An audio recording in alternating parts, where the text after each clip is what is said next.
Tonight, we're covering a case that's finally coming to a close. In 2023, teenagers Parise Larry Jr. and Antonio Johnston took deadly action against 17-year-old Keyshawn Johnson. The three boys got into a shootout over a petty social media feud. And in the crossfire, an innocent girl lost her life. Let's get into it. From the criminal complaint that came out today, apparently Antonio Johnston and Parise Larry had some kind of a beef with one of the victims. Larry, who was just 14 at the time, facing more than a dozen charges, including first-degree intentional homicide. Why did you pull out that gun and fire it? I just saw Keyshawn and Johnston pulling out guns, and I was in fear for my life.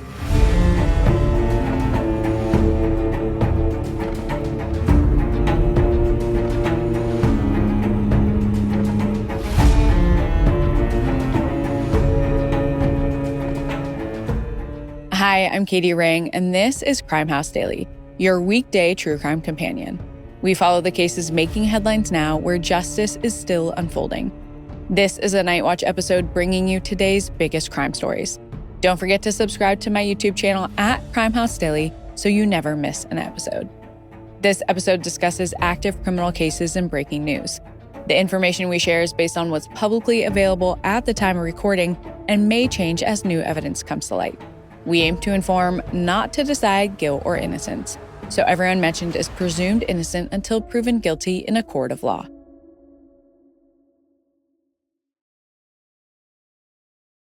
Tonight, we're bringing you a case that dominated headlines and has many people waiting with bated breath for the final outcome. It involves a social media feud that turned deadly. Now that two teenage boys have been convicted of murder and other violent crimes, their community is left reeling and wondering if their scars will ever heal. As of this recording, the offenders Parise Larry Jr. and Antonio Johnston haven't faced sentencing yet. So who are these two young men, and why did they do what they did? Let's dive in. In 2023, 14-year-old Parise is living in Fond du Lac, Wisconsin. He's in 8th grade, which is a tough time for anyone, but Parise has a little more on his plate than most of his peers. He's in a special education program at his school for his learning difficulties. And unfortunately, taking special ed courses can come with stigma. In 2nd grade, I was put into reading recovery because I wasn't reading at an 8th grade level. I still think saying a kid is behind because they aren't reading at an 8th grade level in 2nd grade is kind of crazy. Luckily, I was young and school was pretty easy for me after that. But as a kid, I still got a hint of the hit it can take to your self-confidence. It's clear that Parise has experienced this and that he feels extra pressure to fit in. One day, he starts wearing a gold chain to look more fashionable, but unfortunately, it has the opposite effect. And a young man who lives in Parise's apartment complex, Keyshawn Johnson, starts making fun of him for it. They've known each other for 3 or 4 years, and Keyshawn is a few years older than Parise, so they're not at school together. And although they see each other around the complex, most of their interactions about the chain occur on social media. Even though they're fighting from behind the screens, things get heated fast. Despite the teasing, Parise thinks that Keyshawn actually wants his chain. But whatever the motives, he is starting to get sick of Keyshawn trying to humiliate him. So he goes live on Instagram to make threats against him. Parise suggests that they should take their fighting offline and into the real world, and he proposes using guns to do so. He calls out Keyshawn for having a ghost gun, which, if you aren't familiar with, is a 3D printed gun that is untraceable, and says Keyshawn's going to, quote, die holding it. Parise's live stream lasts 15 minutes, and by the end of it, he flashes his gold chain and tells Keyshawn to come and get it.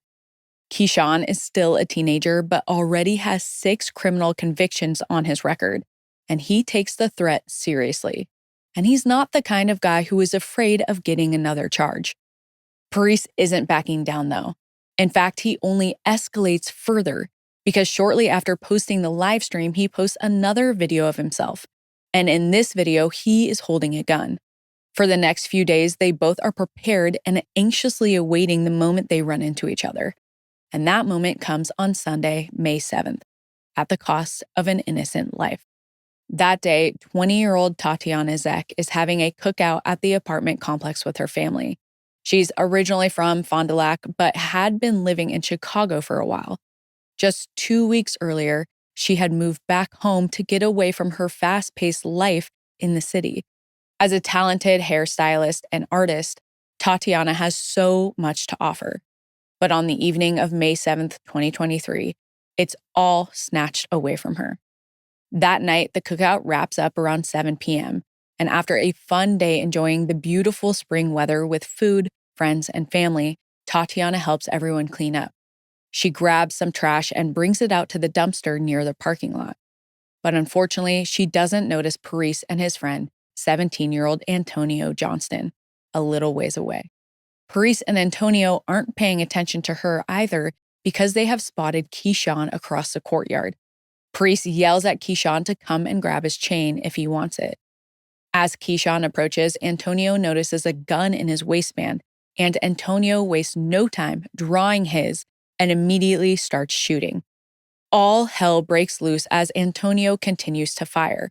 Parise quickly pulls out his gun and starts firing too. People at the cookout scream in fear before running for safety. Meanwhile, Keyshawn books it in the other direction, returning a single shot in Parise and Antonio's direction while running away. They both continue shooting, and finally, one of their bullets strikes Keyshawn, but he doesn't go down. He keeps running until he's out of view. But when the dust settles, it's clear that Parise, Antonio, and Keyshawn have done a lot of damage. Inside one of the apartments, a man named Javier Rodriguez was hit by a stray bullet which lodged between his ribs. Fortunately, Javier's wife was home too, and she rushes him to the hospital where he's able to recover. But one more person was hit and wouldn't survive. While Tatyanna was throwing out the trash, a stray bullet hit her in the head, and she was killed instantly. In a single moment, a promising life was taken from this world. And what started as an Instagram feud is now a homicide.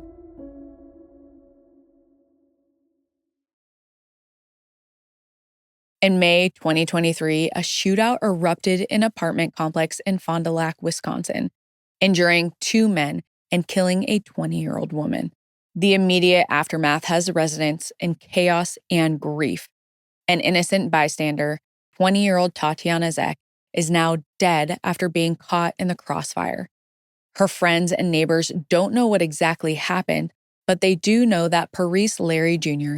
and his friend Antonio Johnston fired multiple shots at Keyshawn Johnson, who fled.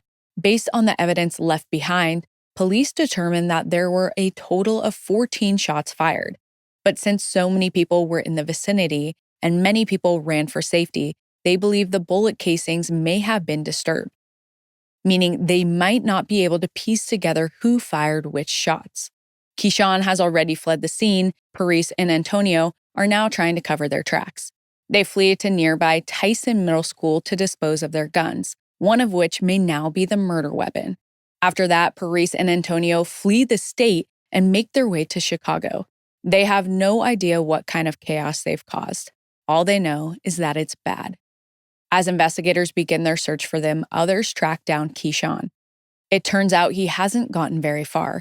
Keyshawn sustained a single gunshot wound during the incident.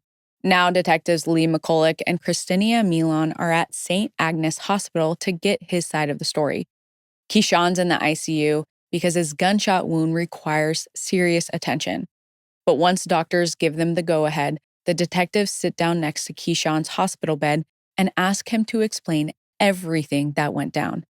Keyshawn claims Parise and Antonio targeted him, but McCulloch and Milan know that there's more to the story, because McCulloch searches the clothes Keyshawn was wearing when he was checked into the hospital and finds 2 rounds of ammunition in his pocket. Clearly, Keyshawn walked into the situation knowing something was about to go down. The detectives just have to figure out why.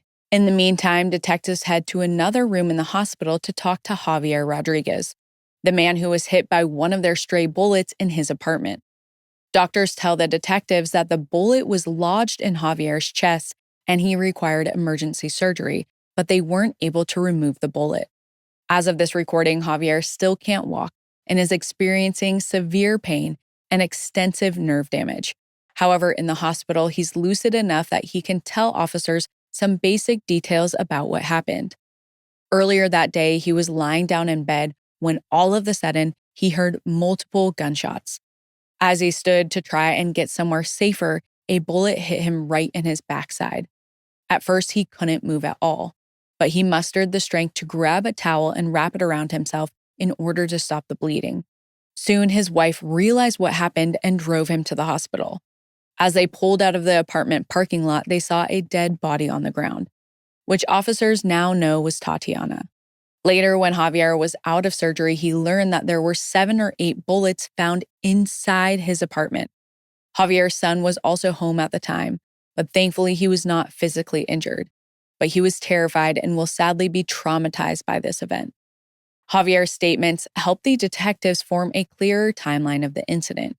But not all of their work at the hospital will be as easy, because they have one final heart-wrenching stop to make. They have to break the news to Tatyanna's family about what happened. And this is especially heartbreaking because it turns out that Tatyanna's uncle, Antonio Godfrey Sr., knows Parise Larry. He runs a mentoring program that Parise is a part of. The program is dedicated to protecting at-risk youth from the exact kind of violent crime that he committed earlier that day. Godfrey says the news is gut-wrenching, especially after all of the time and energy they spent to try and keep Parise off this path. And with every minute that goes by that he doesn't turn himself in, he's making things worse for himself. Soon, things become even more dire. 2 days after his surgery, Javier takes a turn for the worse. It turns out he sustained nerve damage in his chest after undergoing a follow-up surgery.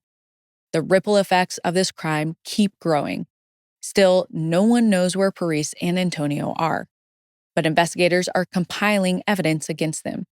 They obtain surveillance footage from the area where Parise and Antonio disposed of their guns, and the dumpster hasn't been emptied yet.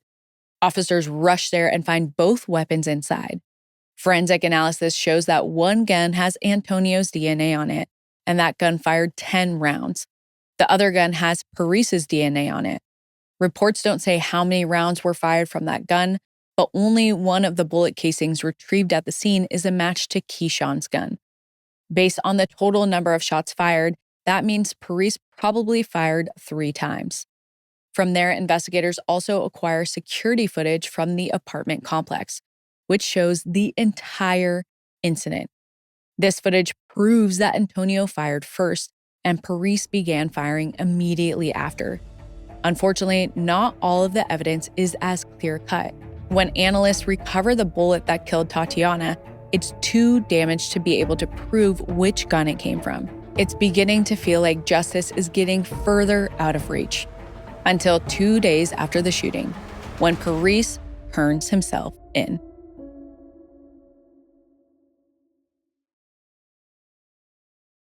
Two days after the shooting, Parise Larry Jr. returns to Wisconsin and tells detectives he has nothing to hide. But clearly, he doesn't realize how much evidence they already have on him.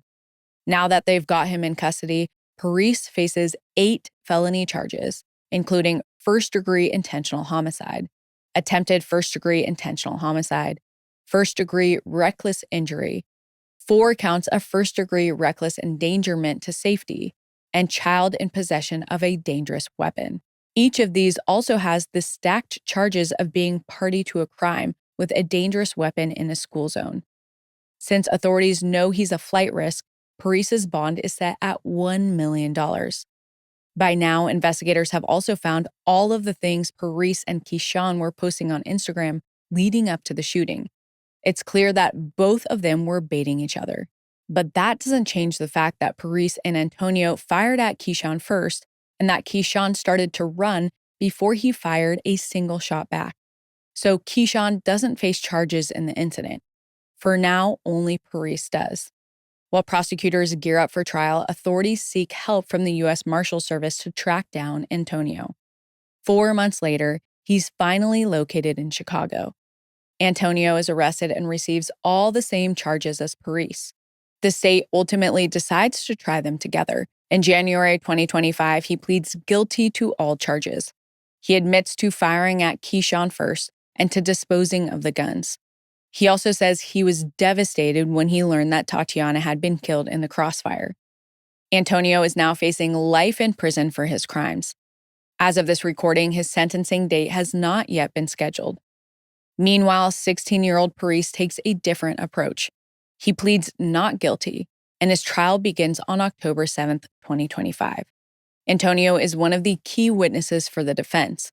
When he takes the stand, Antonio claims that he and Parise didn't have a plan that day, and that when they noticed Keyshawn had a gun, they acted out of fear.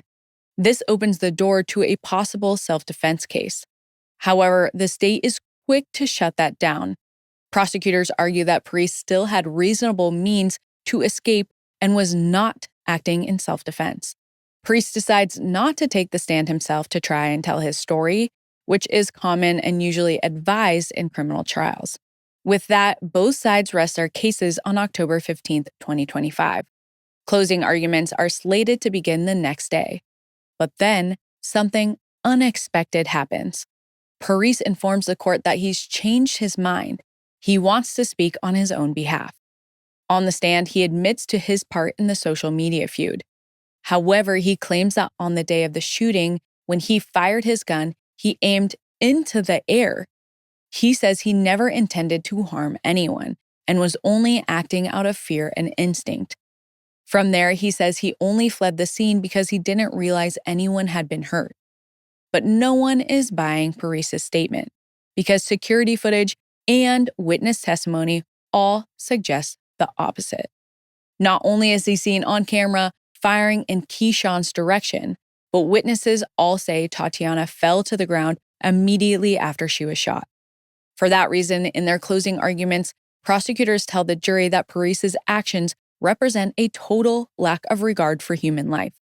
The defense, on the other hand, argues that Parise is just a teenager and he was trying to act tough to stop people from bullying him. But when things went too far, he didn't know how to stop it. Ultimately, the jury doesn't find the defense persuasive enough. And although I don't agree with bullying is not an excuse to kill someone.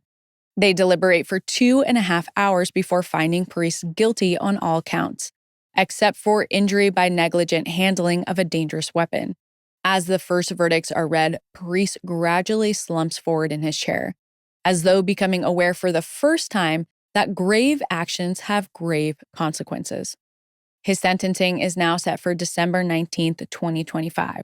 That's when Parise Larry will learn if he's going to spend the rest of his life in prison.